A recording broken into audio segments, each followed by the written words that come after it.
Hello, everybody. It's Brian here.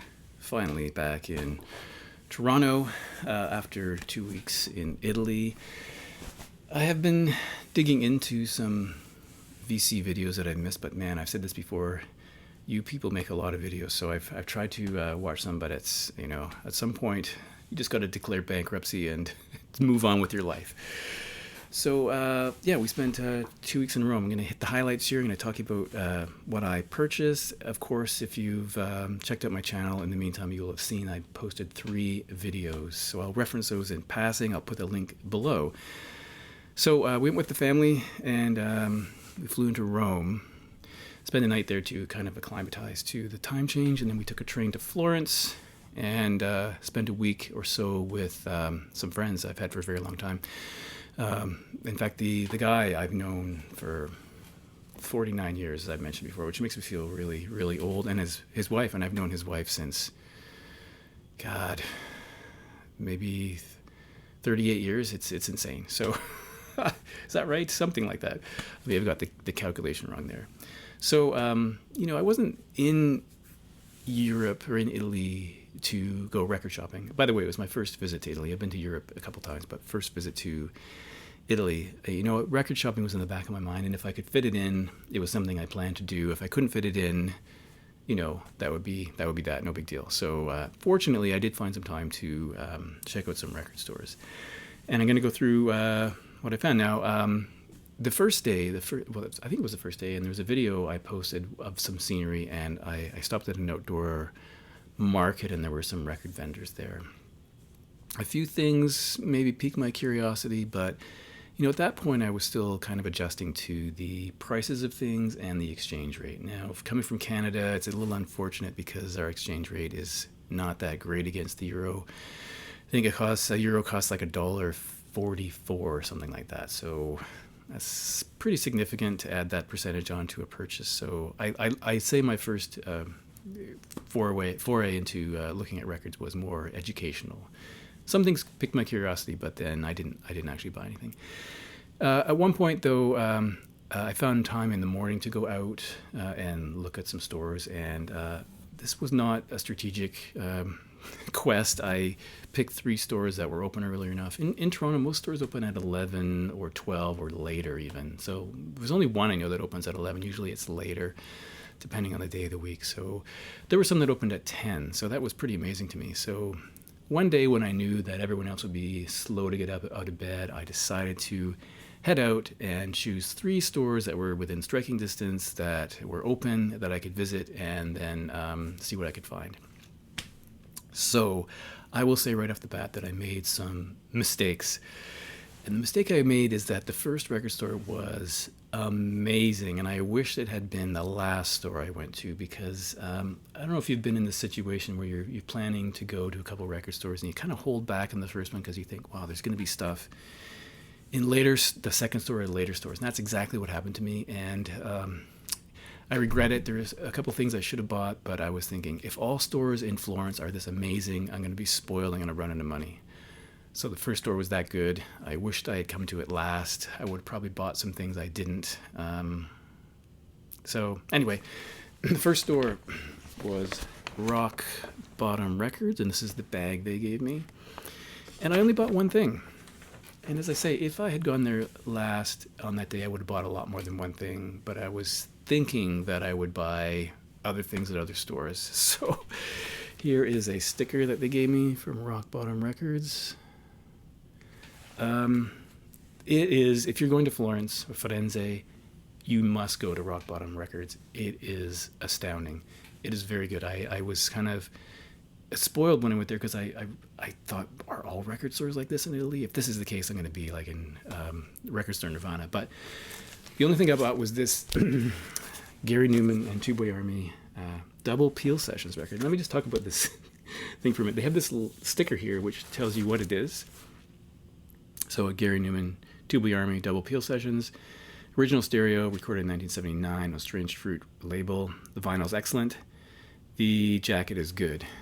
I had to pause that because I sneezed. I think I'm getting a cold.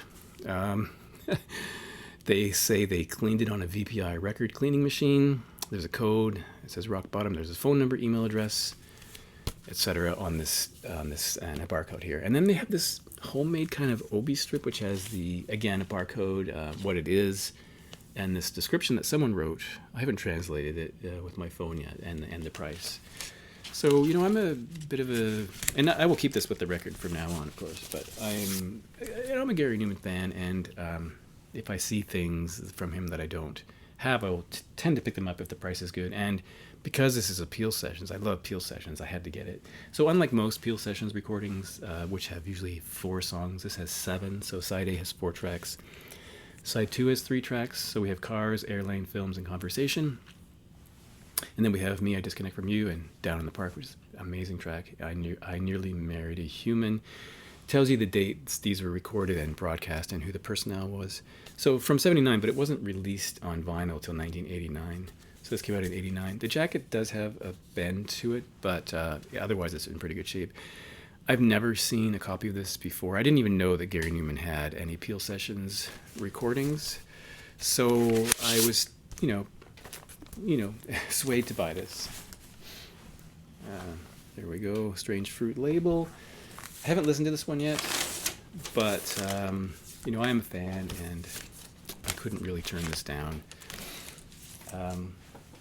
But as I've said many times already in this video, there are other things I should have bought but didn't because I was thinking I would be going to other fantastic record stores. And the other 2 in Florence were not fantastic. I'll just be straight up about that. The second one I went to, which I didn't buy anything from, was called Move On Italian Pub and Record Store, something like that.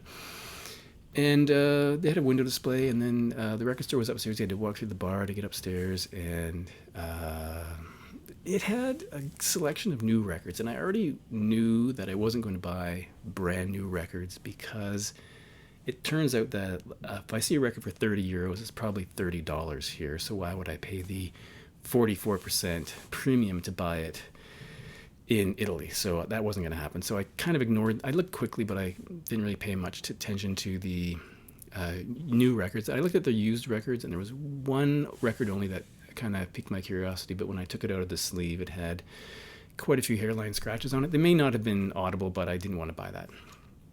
So I was disappointed in that store. And then I went to the third store in Florence, and I would say this is a case of when you cannot really adequately judge a store based on the online presence or the reviews. Someone said it was, I think someone said it was the best record store in Florence. It was called Sleeve Records. And even the photos of the store didn't help. Turns out it is a minuscule store. It's very, very small. There may only be 6 or so bins of records, and then there were some CDs and some tapes. He did ask me if I was looking for something in particular, and I don't know how to answer that question. I don't have a list in my head, but I know it if I see it. So I looked at everything within a few minutes and was ready to go. But one thing caught my eye, and I did buy one thing there. It's funny because when I was buying it, I was kind of reflecting on it and thinking that I'm not even really a huge fan of this guy, but I have everything that he released up until this record, and this one I never had. And I would say I've been casually looking for it for 14 or 15 years. And I may have seen a repressing of it, but I've never seen the original copy, and that is Elvis Costello's Mighty Like a Rose. I'm pretty sure I've seen some sort of repressing of this, but the original from 1991 I have never ever seen in person. So it was sitting there in the bin. This is from 1991, and I thought, wow, that's really unusual. I pretty much have to get that because I kind of told myself over the years if I found this one at a good price, I would buy it. I even once looked it up on Discogs, but to ship to Canada, it would just be insane. So, the funny thing is that I only really know the track. The Other Side of Summer. To be honest, I don't think I've actually heard this record. You'd think I would have done that in the last, 15 years or so, but I did not. So that is the second record I bought in Florence. So I only bought 2 there, and I was pretty happy with the price on both of those. And, we finished our experience in Florence with eating and sightseeing, etc., museums, whatever we decided to do. And then we took the train. We departed from our friends. We went to Rome. Oddly, they also went to Rome, but our paths never crossed. Weirdly, though, on our last night in Florence, we had friends who arrived in Rome and they saw a concert in Rome, which I'll mention in a minute. Oddly, also in Florence, we ran into someone else we knew, which is so weird. Like, what are the chances you'd run into someone you know? So in Rome, similar thing happened. I was up. I knew that the next morning people would be slow to get going, and I got up early and I decided to go to 3 record stores, which I would say were in striking distance, were open at the time that I was going out. So I didn't do a lot of research into what stores I should go to. I went to ones that were convenient. And the first one I went to was Discoteca Laziale, or Laziale, I don't know how to pronounce that. This is the bag I got. And as I mentioned, the friends we had who showed up in Rome the day we were still in Florence, they went to see a concert, and the concert they saw was Simple Minds. Now, I guess if we'd been in Rome a day earlier, that would have been of interest to me, which is kind of funny because I bought a Simple Minds record. So, as I say, this record store was quite large. It has all new products. So when I walked in, I knew it was I think I knew it was all new records. It kind of was disappointing because I didn't think I would buy a new record because the exchange rate would have been a killer on new products. Pretty impressive store though. Lots of new products, CDs, records, DVDs, T-shirts, stereo equipment, turntables, amps, speakers, all that stuff. And so I was kind of like looking around, and everything I saw was the price was just wrong because of the exchange rate. And I knew I could get it in Toronto or through, even Amazon for a lot cheaper, except for this one, because this is in a sale bin. Simple Minds, New Gold Dream, live from Paisley Abbey. This came out in 2023. So it's the New Gold Dream album. I run through a live recording of that record, which is one of my favorite Simple Minds records. And because it was on sale, it kind of made it worthwhile. And, as I mentioned, our friends had gone to see them when they were in Rome. So it's on this nice red vinyl. And, it's amazing this band is still going. I mean, it's really only Charlie and Jim who are still in the band. The other personnel is quite different from the early days. But this is a good recording. It sounds great. The songs sound a little bit different, but I think it's pretty authentic, and I think it's fantastic. If you're a Simple Minds fan, and I was aware of this one, and I did check the prices, but this was cheaper where I got it by quite a lot, so probably because it was on sale. And I think this is a limited edition. Could be. So I was happy to find that. And then I went to a store that was close by called Transmission Records. This is the bag. And in my video, it would be my 3rd Italy video, I made some comments about the store. To be fair, if I were ever in Rome and near that store, I would definitely go back. But it was a little challenging to find records because there were records on the floor, which I hate. I just hate kneeling down onto the floor. There were stacks of records on top of the bins that you had to move. And these were records with records in the sleeve, so they were heavy. Unlike the records that were in the bins, every record in the bin was just the sleeve only, or sometimes a photocopy of the album jacket with a piece of cardboard and plastic, and you had to take it to the counter and he would pull the record out for you. So I found that was really weird. It seemed to be, I don't know whether that was an anti-theft thing. It's weird because then he had new records on the floor in shrink wrap. If it's an anti-theft thing, why do you have records on the floor or stacked on bins? It was unclear why that was happening.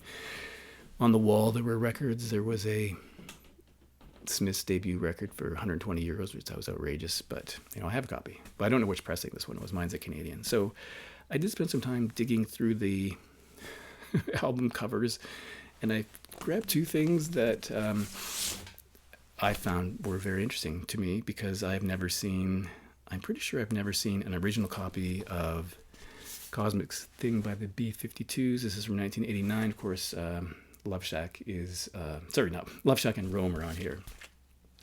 I think I've seen repressings of this, but the original pressing in Canada I think is quite rare. So this is a pressing from Germany from 1989. So I decided this was worth the expense. It was only like 12 euros, which I think was a steal. I mean, I don't think, even if I saw this record in Toronto, if someone, it would be well more, way more than that. And there's the label. So this is something I've never had on vinyl before, so I was happy to dig that out. And as it happens, the record immediately behind that was the B-52s, the best of the B-52s, Dance This Mess Around from 1991. I think this is 1991. Or is it 1990? You know, you'd think I would look that up. 1990. I think it's 1990. I have never seen a copy of this record in my entire life. So, and again, I think it was 12 euros. And it doesn't have there's no insert. It's just a plain sleeve label there. But yeah, I mean, a good collection of B-52 tracks like Party Out of Bounds, Devil in My Car, you know, Planet Claire, Rock Lobster, etc. So I was quite happy to find that. Something I'm pretty sure would be very difficult to find here. And my third stop of the day, before I had to get back, was a record store in which I bought nothing. But my journey does not end there. So this is Radiation Records. So you might wonder why I have a bag if I didn't buy anything, but I'll get to that. It's Radiation Records. They have more than one location. So I went into Radiation Records, and it had a mix of new and used stuff. You know, they had some sales, which I think is quite good. They had 50% off metal. They had 50% off new wave. Nothing I wanted.